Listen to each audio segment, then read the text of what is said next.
e que ela é intocável. Sim, então não haveria sentido em apurar para punir. Exatamente, apurar para punir. Mas como se sentem os parentes e aqueles que ainda procuram seus os restos mortais de quem sumiu, de quem desapareceu? É evidente que é uma ferida aberta. É por isso que foi criada essa comissão, na verdade, e por isso também que foram tomadas outras iniciativas visando a esclarecer o que aconteceu com essas pessoas. Quer dizer, eu não posso punir quem matou o Rubens Paiva. É impossível. Pela decisão do Supremo, pela interpretação que ele deu à lei da anistia. Mas pode-se descobrir quem foi e divulgar. Quem matou, em que circunstâncias ele morreu, onde é que está o seu corpo, o seu cadáver, onde ele foi escondido. Não é? A ciência e a tecnologia avançaram muito, exames de DNA, dá uma satisfação à sua família. E mais, eu acho que o esclarecimento dessas barbaridades, vindo a público, não é? Ele pode criar, e seguramente criará, um tal sentimento de repulsa, de horror, não é? Que isso por si só é um antídoto contra qualquer, digamos assim, tentativa ou qualquer veleidade autoritária.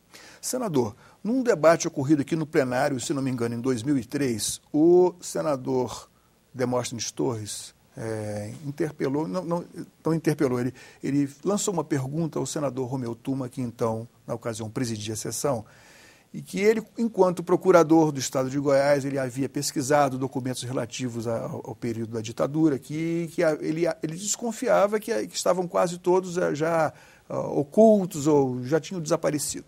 E o senador Romeu Tuma argumentava que não, que ainda havia meios de se investigar.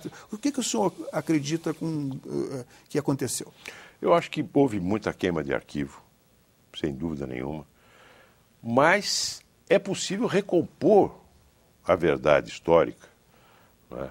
Os fatos históricos, a memória dos fatos históricos, mediante outros meios de prova que não o documento. Por exemplo, testemunho, por exemplo. Prova testemunhal. Não é? Esta comissão vai ter poderes para requisitar, via Poder Judiciário, inclusive a ação da Polícia Federal para fazer busca e apreensão, não é? Mesmo em documentos que estejam na posse de particulares.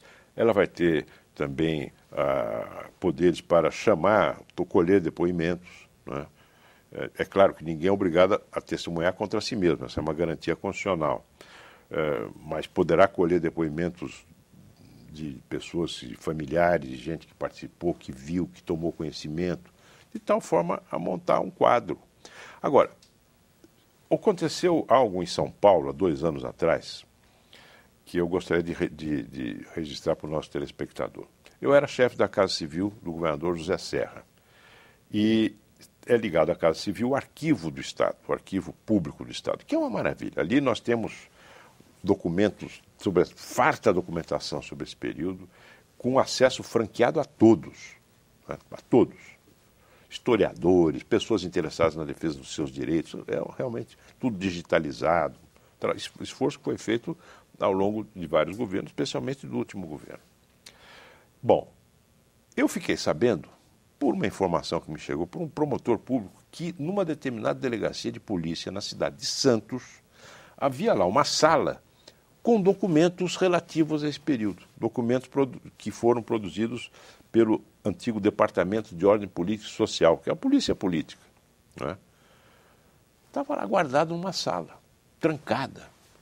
Bem, evidentemente eu mandei para lá um caminhão, né, com o pessoal do Arquivo do Estado e tal, e pegamos esse documento, estão lá hoje sendo trabalhados para serem digitalizados. Então, descobrimos um enorme manancial de documentos que estavam ali guardados. Né? Isso pode acontecer.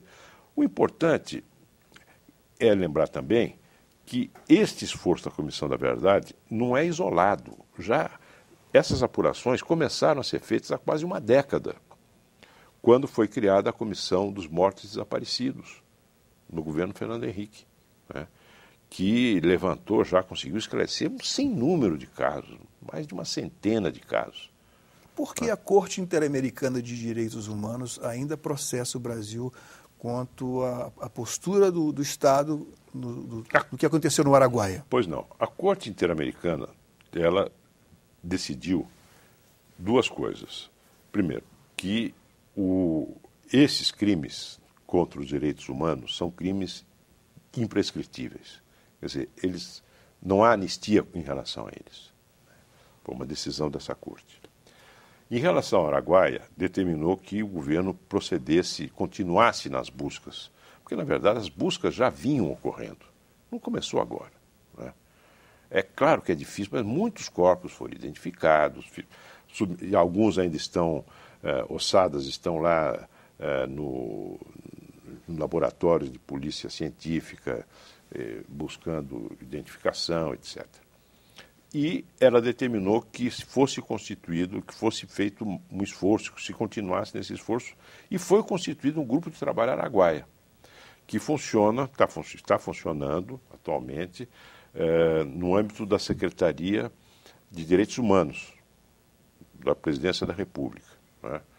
E ela conta com a participação do Ministério da Defesa e da Defensoria Pública da União, enfim, de outros órgãos que estão trabalhando para apurar. Agora, a decisão da Corte foi posterior à decisão do Supremo Tribunal Federal a que eu me referi, que declarou que a lei da anistia já produziu seus efeitos e não há o que fazer. Então, como é que essa controvérsia que foi levantada... Há um choque de soberania, digamos assim. Exatamente. Essa controvérsia existe. Foi levada até a mim durante a minha relatoria. Agora, é algo que eu não posso resolver, que a Comissão da Verdade não vai resolver. Quem vai resolver é o próprio Poder Judiciário. Ou o Congresso Nacional. Se o Congresso votar uma medida, uma lei, revogando a lei da anistia, se pode cogitar a punição, não é? Mas eu tenho para mim que o importante é olhar para frente. Senador, se não fosse anistia concedida nesse... Hoje é muito fácil, vocês dizem, anistia, uma coisa assim, anistiou os dois lados, mas isso custou muita luta, muita mobilização. A anistia, nesses termos, significou a diferença entre a vida e a morte das pessoas que estavam fazendo greve de fome, presos, entendeu? E todos reconheceram na época, inclusive a OAB, né? Eu me lembro da manifestação do conselheiro Sepúlveda Pertence, dizendo que era conselheiro na época do Conselho Federal, olha, essa é a anistia que foi possível, né? Então, hoje, com a correlação de forças de hoje, é muito fácil você olhar para aquela anistia lá de 79 e dizer, isso aqui foi para os dois lados, não sei o quê, desvalorizar essa conquista. Mas na época significou a volta dos exilados, significou a abertura das prisões, significou a incorporação das pessoas de esquerda, dos partidos de esquerda, clandestinos até então, à vida política, significou o fim dos banimentos, significou o fim das prisões perpétuas. Então foi muito importante. Um fato recente reportado na Folha de São Paulo, em setembro deste ano, agora 2011, um morador lá daquela região do Araguaia encontrou um crânio com uma bala na cabeça. E esse cidadão teve que requerer proteção à Força Nacional. Como o senhor interpreta isso? Ainda estão vivas essas forças que se opõem à anistia, que se opõem à investigação? Eu acho que há esse risco.